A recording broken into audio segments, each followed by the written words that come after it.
Hey everyone, my name is Wes, and in this video I'll be covering the Universal Asynchronous Receiver Transmitter, also known as UART. It'll be used extensively in this course and is one of the most important forms of serial communication to have experience with. A Universal Asynchronous Receiver Transmitter, also known as a UART, is a system or device that is designed to receive and transmit serial data asynchronously. As its name implies, a UART can be used in a variety of applications and can implement many different communication protocols. For UART and other common forms of serial communication, there's a few different physical configurations that dictate when data can freely be transmitted. Full duplex systems can transmit and receive data simultaneously. In other words, one device can transmit and receive data at the same time. UART is typically full duplex. Half duplex systems can only either transmit or receive data at any given time, but not both. Another configuration is called simplex, which is when communication can only go from one device to another and not the opposite direction. An example with UART would be when you only need to ever transmit or send data to some device but not receive anything back. Now let's talk about some of the characteristics of a UART transmission. An example frame of data is at the bottom of the slide. Each frame typically consists of a start bit, an adjustable number of data bits, an optional bit for parity, which is used for error detection, and one or more stop bits. When there is not currently any data being transmitted, a high voltage is present. This is the idle state. The start bit is what indicates a new frame is being transmitted. It is a transition from the high or idle state to a low or zero voltage state. It's what's used by the receiver to begin synchronization, ensuring that it samples each bit at the right time. A UART frame can be configured to transmit some number of data bits. 8 data bits is the most common configuration, but in this example 9 bits is shown.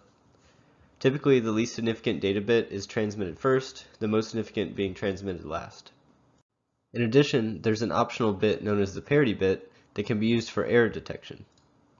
A parity bit normally follows the data bits. The parity bit is used to ensure that none of the bits in a UART frame were corrupted during transmission. If a parity bit is utilized, even or odd parity can be chosen.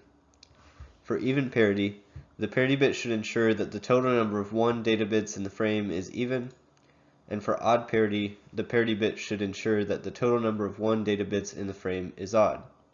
It is the transmitter's job to properly configure the parity bit, and it is the receiver's job to properly calculate if the parity bit is correct. If the receiver determines that the parity bit is incorrect for that series of data bits, then it can perform some sort of error notification to the transmitter.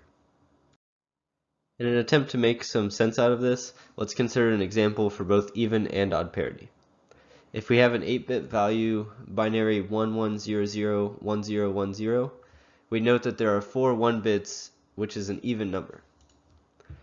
For even parity, since the total number of 1 bits is already even, the parity bit would be 0. For odd parity, since the total number of 1 bits is even, we would need to make the parity bit a 1 to make the total number of 1s 5, which is odd. The stop bit or bits indicate the end of a frame. A stop bit indicates a return to the idle state. For most UARTs, there can be 1 or more stop bits. For UART, the baud rate is measured in bits per second. It must be the same or at least as close as possible for 2 UARTs to communicate successfully. The time it takes to transmit each bit can be calculated as the inverse of the baud rate. If the baud rate is bits per second, the inverse of that would be in units of seconds. For some applications, it may be useful to calculate how long an entire transmission would take to send. Note that in a lot of cases, a full transmission will most likely be more than a single 8-bit value. The time to transmit a certain amount of data via UART can be calculated as long as the following things are known: the baud rate, the number of data bits, parity, and the number of stop bits. That being said, let's do an example where we calculate how long it would take to send a certain amount of data. We want to know how long it would take to transmit 100 bytes of data via UART at 9600 bits per second. We can assume that even parity is used with 1 stop bit. So most of the time this is just a simple dimensional analysis problem. We have the amount of data that we need to send and the rate at which we need to send the data, so we should easily be able to figure out the time it will take. We can start with the fact that we know that there will be 100 frames being transmitted, and then we need to know how many bits there are per frame, because if we use parity or not, and the number of stop bits and data bits can determine how many bits there are in each frame. In this case, we always have one start bit, and we're choosing to use 8 data bits because we said we were sending 100 bytes of data where there's 8 bits in a byte. We are using parity, so we include a bit there, and then we're using one stop bit, so we include one more bit there.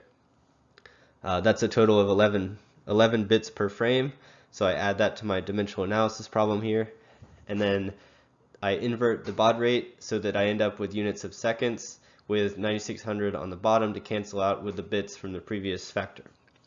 And I end up with 114.5 milliseconds, which is how long it would take to send 100 bytes of data at 9600 bits per second with these parameters.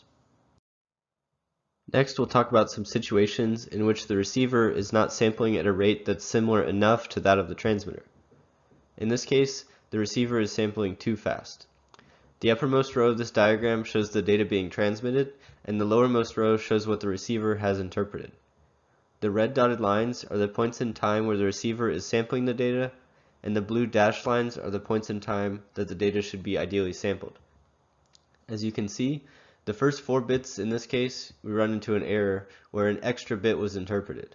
The following bits are correct in this example, but they are in the wrong position. This scenario, where the receiver is sampling too fast, is referred to as underflow. In this next case, the receiver is sampling too slow. Again, the red dotted lines are the points in time where the receiver is sampling the data. The blue dashed lines are the points in time where it should ideally be sampled. As you can see, after the first 4 bits in this case, we run into a slightly different error. Instead of ending up with an extra bit, a bit was completely missed. This scenario, where the receiver is sampling too slow, is referred to as overflow. UARTs are commonly used in embedded applications for short and medium-length communication. They are simple and don't require a lot of connections to be fully functional. Having a good understanding of the way UARTs work is critical when you're trying to work with embedded systems in a timely manner. Being able to quickly adapt to a new project or system that uses existing UARTs is necessary for both legacy and modern embedded systems.